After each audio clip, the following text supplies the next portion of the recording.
Hello friends, welcome to my channel hi fi knowledge. Friends, आज हम पढ़ने वाले हैं लोक चित्रकला। तो आप वीडियो को लाइक और चैनल को सब्सक्राइब करें। चलिए देखते हैं। तो देखिए, जो ये लोक चित्रकला है ये हमारे एग्जाम में बहुत पूछा जाने वाला टॉपिक है। तो आप वीडियो को लास्ट तक देखिएगा। फर्स्ट देखिए पट्ट चित्रकला, जो कि उड़ीसा से संबंधित है। तो इससे पहले आप ये जान लीजिए कि लोक चित्रकला है ये होती क्या है। तो जो लोक चित्रकला है ये जनजातियों में जो पीढ़ी दर पीढ़ी जो चली आ रही जो कला होती है उसे ही लोक कला कहा जाता है। किसे कहा जाता है? जो पीढ़ी दर पीढ़ी जनजातियों में चली आ रही कला है उन्हें ही लोक कला कहा जाता है। तो केवल आपको ये जान लेना है कि ये होती क्या है। अब देखिए, आपके एग्जाम में इस तरीके से क्वेश्चन पूछा जाता है कि पट्ट चित्रकला कहाँ की है। मधुबनी, कलमकारी, कालीघाट, ये सारी लोक चित्रकला हैं जो कि पूछी जाती हैं। तो सबसे पहले यहीं से क्वेश्चन पूछा जाता है कि कौन सी चित्रकला कहाँ की है। और भी डिटेल के पॉइंट रहेंगे 2 से 3, आपको उन्हें भी फोकस करना है। तो फर्स्ट देखिए पट्ट चित्रकला, जो कि उड़ीसा से संबंधित है। जो पट्ट है इसका अर्थ कपड़ा होता है, और ये आपको बता ही दिया कि ये उड़ीसा की पारंपरिक चित्रकला है। अब इस चित्रकला में बलराम, भगवान जगन्नाथ, दशावतार और कृष्ण के जीवन से संबंधित प्रश्नों को दर्शाया जाता है। तो देखिए, केवल आपको यही बात याद रखनी है कि पट्ट का अर्थ कपड़ा होता है और जो पट्ट चित्रकला है ये उड़ीसा से संबंधित है। नेक्स्ट देखिए मधुबनी चित्रकला। तो जो मधुबनी चित्रकला है ये बिहार से संबंधित है। मधुबनी के बारे में 2 से 3 पॉइंट है जो आपके एग्जाम में बहुत बार रिपीट हुए हैं। तो पहला देखिए क्या है कि मधुबनी पेंटिंग 2 प्रकार की होती है। फर्स्ट होती है भित्ति चित्र और दूसरा होता है अल्पना चित्र। कहीं कहीं अल्पना भी लिखा आता है, तो इससे आपको कंफ्यूज नहीं होना है, दोनों एक ही बात है। तो देखिए भित्ति चित्र और अल्पना चित्र। और जो नेक्स्ट पॉइंट है ये हमारे एग्जाम में बहुत बार पूछा गया है कि महासुंदरी देवी मधुबनी चित्रकला की प्रसिद्ध कलाकार है। तो ये पूछा जाता है कि महासुंदरी देवी किस चित्रकला की प्रसिद्ध कलाकार हैं। तो याद रखिएगा, नाम से ही मैच कर लीजिए, माँ से महासुंदरी और महा से मधुबनी चित्रकला। यह चित्रकला रंगोली के रूप में विकसित हुई थी। फिर बाद में क्या होने लगा कि आधुनिक रूप में ये कपड़ों और दीवारों पर भी उतर आई। मतलब कि कपड़ों और दीवारों पर भी ये होने लगी। यह मिथिलांचल चित्र जैसे बिहार के दरभंगा, मधुबनी एवं नेपाल के कुछ क्षेत्रों की प्रमुख चित्रकला है। तो केवल 3 ही पॉइंट पर आप ज़्यादा फोकस करिएगा कि ये है कहाँ की और ये कितने प्रकार की होती है, और जो ये प्रकार हैं वो कौन कौन से हैं। तो भित्ति चित्र और अल्पना चित्र, और इनकी प्रसिद्ध जो कलाकार हैं वो कौन सी हैं? महासुंदरी देवी। इसी तरीके से देखिए कलमकारी चित्रकला, जो कि आंध्र प्रदेश से संबंधित है। तो देखिए जो कलमकारी है ये भारत की प्रमुख लोक कलाओं में से एक है। कलमकारी एक हस्तकला का प्रकार है। तो याद रखिएगा, हस्तकला का प्रकार कौन सी है? तो कलमकारी है, जिसमें हाथ से सूती कपड़ों पर रंगाई एवं छपाई की जाती है। इसी तरीके से देखिए पिथौरा चित्रकला, जो कि गुजरात से संबंधित है। तो जो मधुबनी हो गई, पट्ट चित्र और पिथौरा, ये तीनों हैं जो हमारे एग्जाम में बहुत बार रिपीट हुए हैं। तो सारे पॉइंट को आपको फोकस करना है। यह भील जनजाति के लोगों का पारंपरिक चित्रकला है। तो देखिए ये पूछा जाता है कि भील जनजाति का कौन सी चित्रकला है जो कि पारंपरिक चित्रकला है। तो भील जनजाति की हो गई पिथौरा चित्रकला। यह चित्रकला पहले घरों की दीवारों पर की जाती थी, लेकिन आधुनिक समय में ये कपड़ों, कागजों आदि पर भी की जाने लगी। और जो पिथौरा चित्रकला है ये धार्मिक अनुष्ठानों में अत्यधिक प्रभावित है, मशहूर है। इसी तरीके से देखिए कालीघाट चित्रकला, जो कि पश्चिम बंगाल से संबंधित है। तो देखिए कालीघाट है जो कि हमारे एग्जाम में बहुत बार पूछा गया है। तो ये जब मैं आपको प्रीवियस ईयर क्वेश्चन लेकर आऊँगी स्टैटिक जीके के, उसमें आपको बताऊँगी कि ये जो टॉपिक है इससे कितने क्वेश्चन हैं जो कि पूछे जाने लगे हैं। तो इस चित्रकला का जो उद्गम है वो कोलकाता के जो कालीघाट मंदिर है वहाँ से हुआ माना जाता है। तो इसमें हिंदू देवी देवताओं के प्रमुख चित्र हैं। कालीघाट वह स्थान है जहाँ देवी काली के सम्मान में मंदिर बनाया गया था। तो केवल ये याद रखिएगा कि कोलकाता के कालीघाट मंदिर से ही इसका उद्गम माना जाता है। तो कालीघाट चित्रकला हो गई पश्चिम बंगाल की। देखिए आपको डायग्राम से ये सब समझ में आ रहा होगा, तो डायग्राम देखते चलिए और ये चित्रकला को याद करते चलिए। अब देखिए बरली चित्रकला, कहीं कहीं आपको बारली चित्रकला चित्रकला भी लिखा मिल सकता है, कहीं कहीं बरली भी, दोनों ही एक है जो कि महाराष्ट्र से संबंधित है।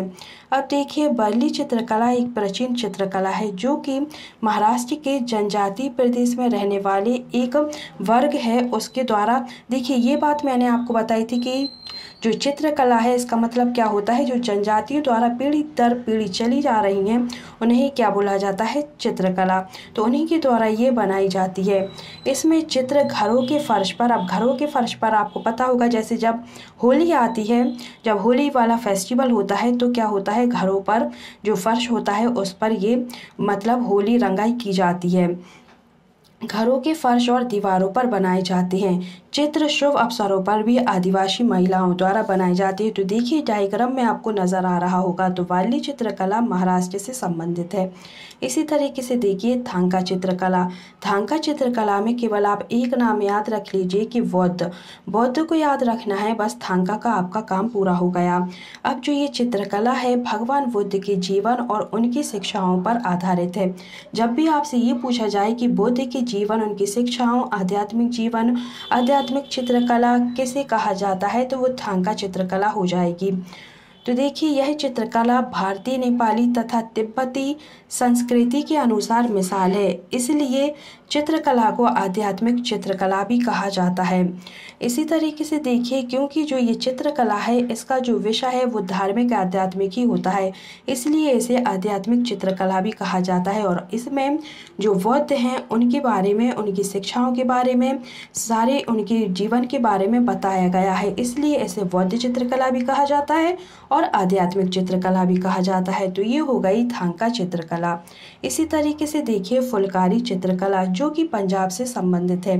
अब फुलकारी का अर्थ क्या होता है, फूल का काम। तो जब फुलकारी चित्रकला की जाएगी तो उसमें फूल के ही काम से उसमें कढ़ाई की जाएगी। तो पंजाब की पारंपरिक कढ़ाई है और पूरा कपड़ा कढ़ाई और फूलों से भरा होता है। फूलों से क्यों भरा होता है, क्योंकि फुलकारी का अर्थ ही होता है फूल। तो फुलकारी चित्रकला हो गई पंजाब से संबंधित। इसी तरीके से देखिए चेरियल चित्रकला जो कि तेलंगाना से संबंधित है। तो इसमें भी क्या किया जाता है, चेरियल पेंटिंग कपड़े पर चित्रकारी करके तैयार की जाती है।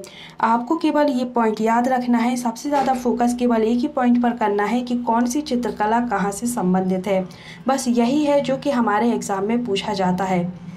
अब देखिए गोंड चित्रकला जो कि मोस्ट इम्पोर्टेंट है, बहुत बार पूछी गई है, ये मध्य प्रदेश से संबंधित है। अब देखिए जो गोंड शब्द है यह द्रविड़ शब्द कौंड जिसका अर्थ होता है हरा पहाड़ से लिया गया है। तो ये कुछ आपको याद नहीं रखना है, बस पढ़ लेना है, जिससे आपको ज़्यादा से ज़्यादा चीज़ें समझ में आएंगी। जितना ज़्यादा पढ़ेंगे उतना बेनिफिट करेगा। तो गोंड चित्रकला हो गई मध्य प्रदेश की। इसी तरीके से देखिए तंजूर चित्रकला जो कि तमिलनाडु की है, ये भी हमारे एग्जाम में बहुत बार पूछी गई है। तो तंजूर चित्रकला पत्थरों, कांच के टुकड़े और सोने से सुशोभित होती है।